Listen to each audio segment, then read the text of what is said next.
What's going on? I'm Sam, and today I gotta get the plasma cutter ready because I have a job that I'm doing on it. Right now I'm gonna put the control box back on the plasma cutter. I had taken it off so he could add some resistors, so now the torch height follow should work and I can test that out tomorrow. So I'll get this put back on tonight so tomorrow I can be testing some machines and I should be able to get them both running.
Well, my socket just exploded.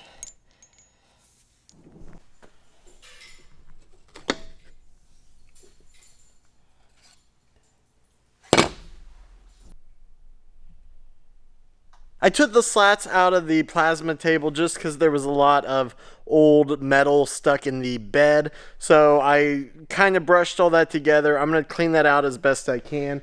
I should be able to make it look like aluminum again because it is an aluminum bed. So I should be able to either shine it up or paint it like a blue if I wanted. And then these slats I'm going to try and clean up just a little bit. It's not too big of a deal because it is meant to be used and it's gonna, get dirty again. But I did want to clean it up just a little bit while I was in it.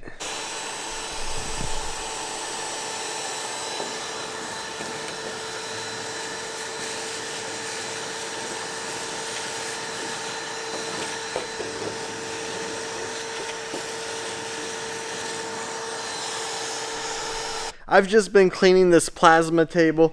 I got it a whole lot cleaner. I got a whole bunch of the rusty metal debris out. I'm going to clean this up just a little bit more. I kind of want to sandblast the grate, and I'm not quite sure if I'm going to do that yet, but I really kind of have been wanting to just because there is a bunch of stuff stuck on there. I think this plasma cutter might get sold and we'll keep the big one. I'm not quite sure yet how that will work, but it's looking a lot better. I need to weld in the drainage valve. I just bought one from Lowe's and I took the metal out yesterday if you saw that video, so I need to weld those together. Then I can bolt it up, add some sealant, and be done with that. This actually never had sealant between the drainage cover, because it was a flat plate at the time, so it would leak slowly. We always were supposed to put the valve in and never did. Anyway, that will be done now. I just need to find the right size cutter for that. So the next part, dude, don't jump up in the window. What are you doing? Dogs. So the next thing is, before I put these slats back in the plasma cutter, I want to clean them up a little bit and at least get some of the big rust pieces off. So I'm going to start off by sandblasting.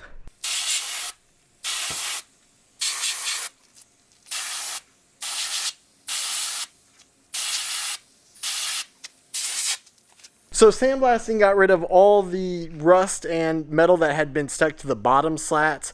Now I just want to clean up some of the slag that's dripping down the verticals. So I'll get a hammer and a chisel or like a pry bar real quick and just knock that off.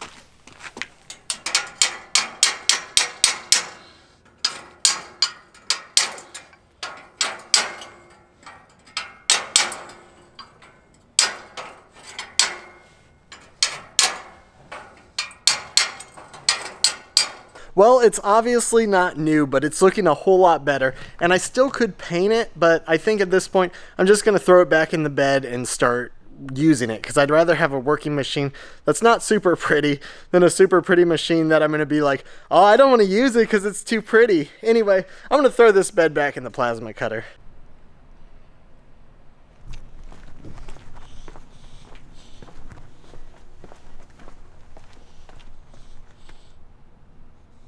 Well, my forklift ended up dying, so while it's charging, I'm going to throw some paint on there, and then I need to bring that in, and I'll probably do the diode on that forklift now, so it starts charging itself. I just haven't had a time, and I have a lot of excuses, but I'll get that done tonight.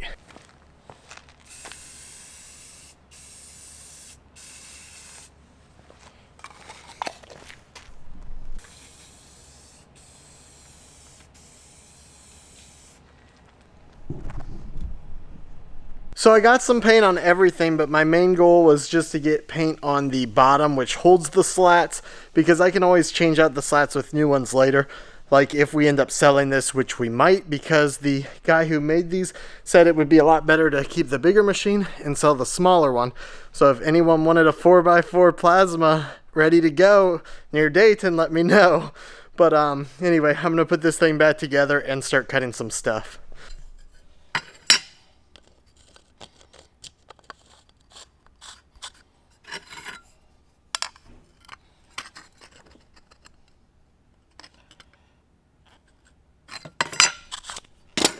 Now I'm going to weld the drain valve together. I went to Lowe's and bought these parts. I cut a hole in the original cover for the drain hole. I'm going to weld this pipe coupler on it, and then I'll be able to thread the nozzle onto that.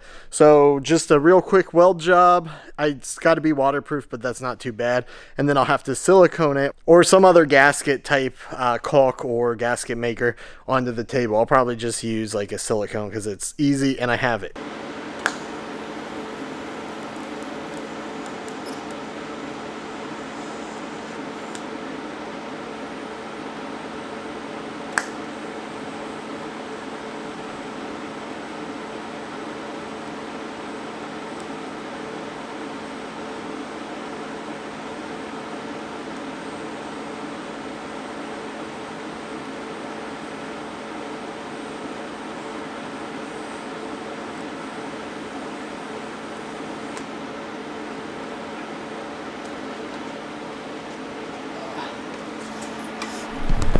Well, I know I do have a lot of practice left for TIG welding, but I don't think it's that bad of a weld, and it really does look watertight, and that's the only thing that's important really for this weld. It doesn't matter if it's strong or not, as long as water doesn't leak out, because like I said in another video, this thing was leaking out slowly, so we'd fill up a 5-gallon bucket every week with water from this thing, just because we were supposed to do this when we got it and put a shut-off valve and empty valve thing on it, and we never did.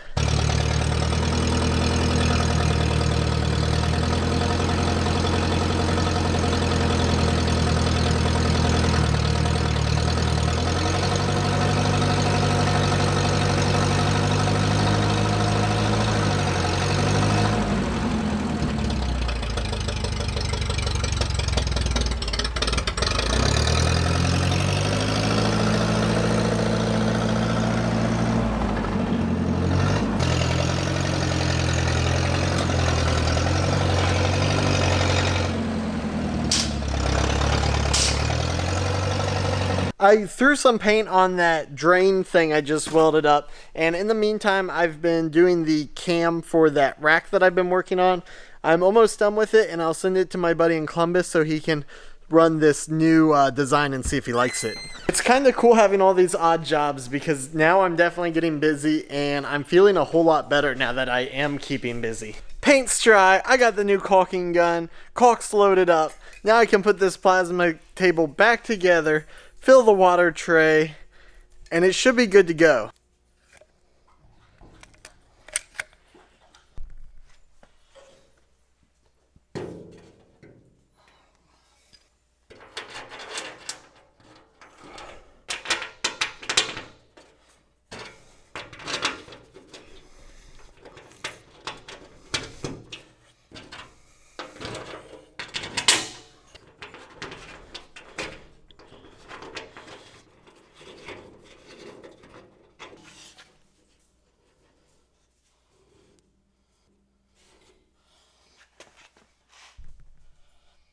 Okay, I'll let that dry a little bit, come back and tighten it. Okay, I know I've been jumping from project to project, but that's pretty much what I'm doing now. And right now, I'm not concentrating as much on the video making as I am as the shop and making money. So I'm still making the videos, but I'm making them in a way that's very quick to shoot and edit. So excuse the jumping back and forth. That's just what I'm doing with the day, and that's what I'm documenting.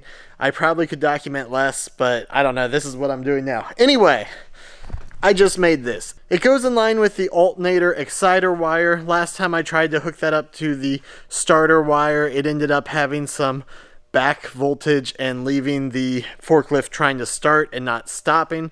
So I'm going to try this with the diode. I'm hoping it will start the alternator but not keep the starter going. So I'm going to throw this in, see if it works. If it works, it will charge the forklift battery and I won't have to worry about it dying ever again.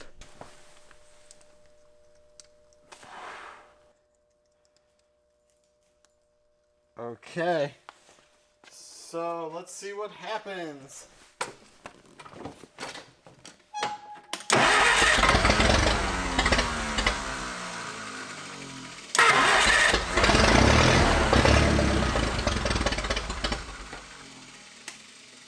Well, maybe something else is bad now.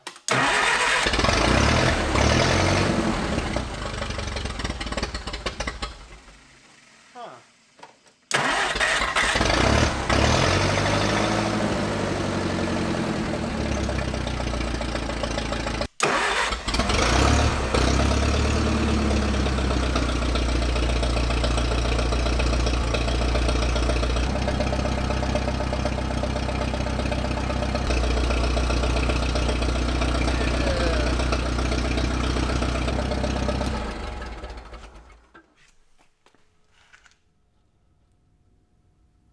Well, it looks like it's working at least. Heck yeah. Sweet. So that's probably the worst problem left with this forklift, and I think I solved it.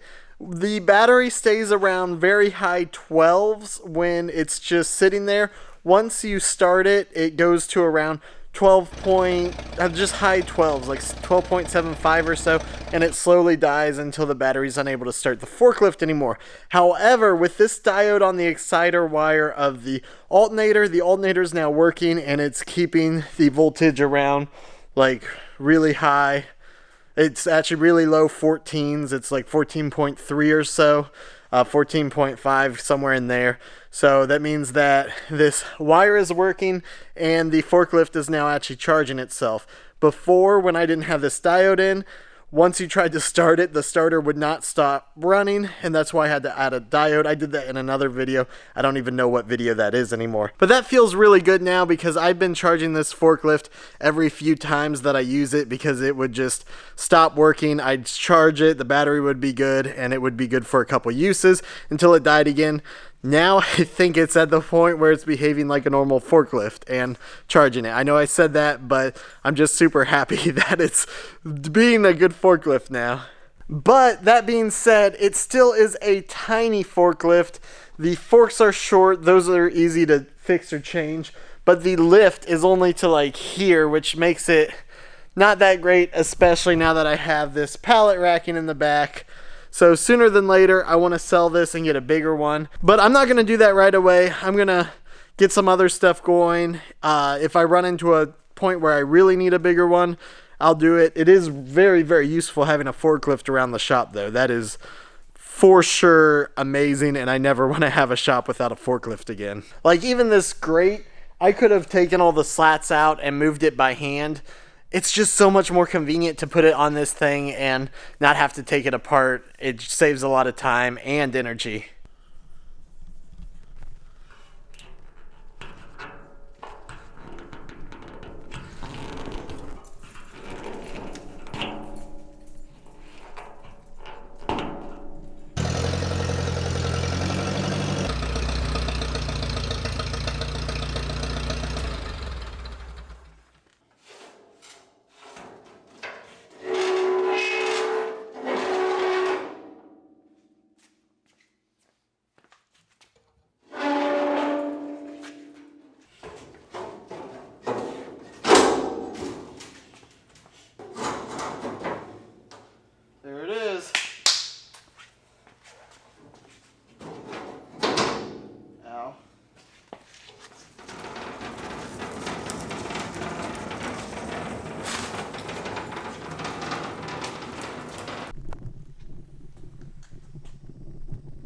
Well, I painted the slats and it looks great. It's now set up for the first time in like 6 months. I'm gonna log into this PC and remember how to use the software. And it should be cutting. But first I do need to make sure that my seal is waterproof, because that was the whole thing about redoing this.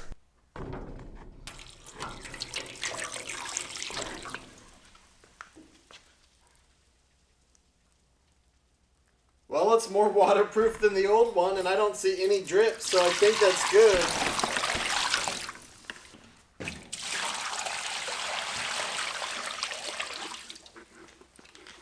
I just need to kick the wheels up so that it doesn't shake.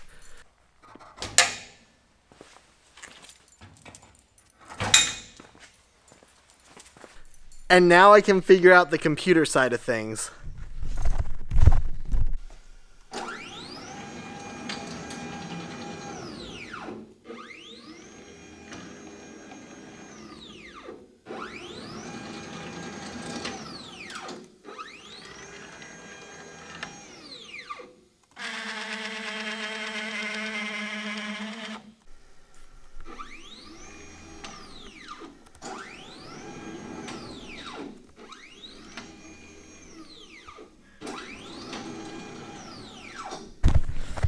I feel like I'm getting so much done today.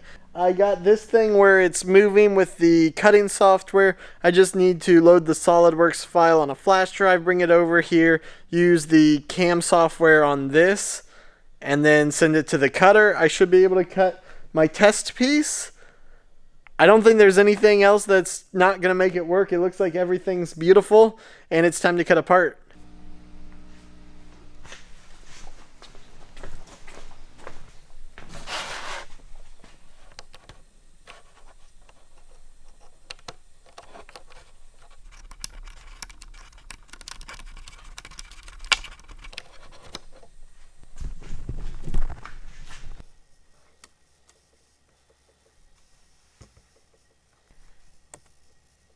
So I've just been following my handy dandy instruction notebook on how to use these two programs. It's at the point where I can try and run it, so it's either going to cut or not cut. We'll find out. It's definitely going to do something. Oh, here it goes. I don't know if it's slowing. Oh, it didn't. Huh. The torch didn't turn on. Yeah, it's not working.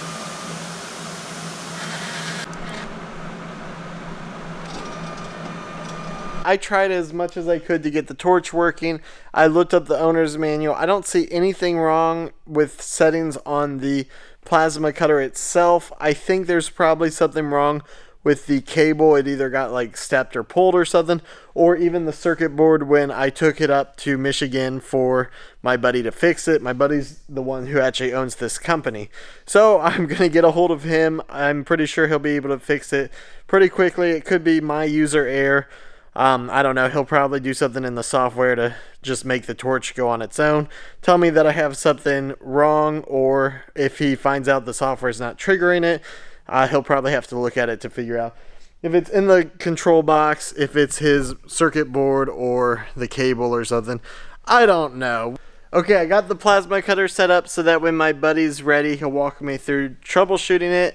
But I did stop at my old boss's house, and he gave me so much stuff for the shop. I got this giant ladder, a mop bucket, and even 2 3D printers that might have some problems. I think one of them works how it is. I'm going to fix them up for him, and I'll also be able to use them to print anything I want to. I jumped the pins on the unit like my buddy told me to do, and the plasma torch fired right away. And then I jumped the pins at the other end of the cable with no luck. 6. Which means the cable's broken, which is probably one of the best things that it could have been, other than me doing something stupid. I took the cable apart. One of the wires broke in the connector. I just soldered that up. I'm going to try running it again. I don't see any reason for it not to work this time, so it should cut this part. It might not pierce the part completely though, because I don't know if my feed rate's too fast or not for this thickness. But I won't know until I try.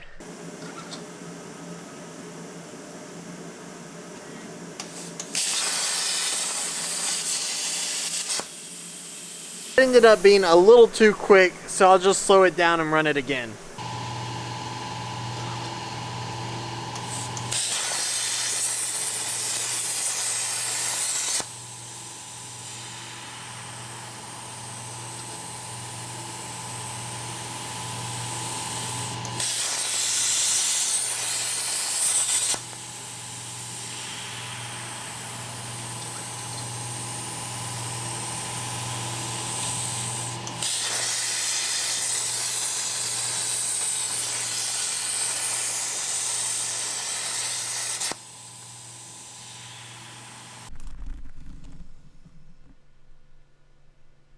It didn't do a bad job cutting at all. I was actually kind of impressed how well it did with this small of a part, but it did have some problems on the x-axis where the cuts were really slanted.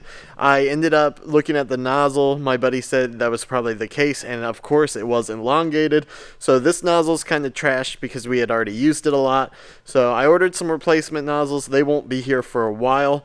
In the meantime, I sent the part off to another local business to get a quote. I'm probably going to get it cut from there. That way he'll still get his part and I'll still have his business. So doing future jobs, I can cut these for him and possibly do the braking and powder coating as well. Anyway, I'm gonna head home. I'm tired. So thanks for watching this video. I hope you enjoyed it, and I will see you in the next one.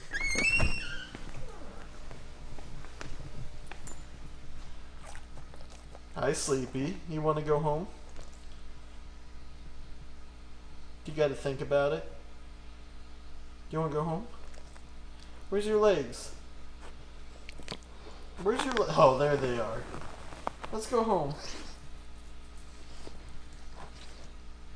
Let's go home. Come on. Come on. Good boy.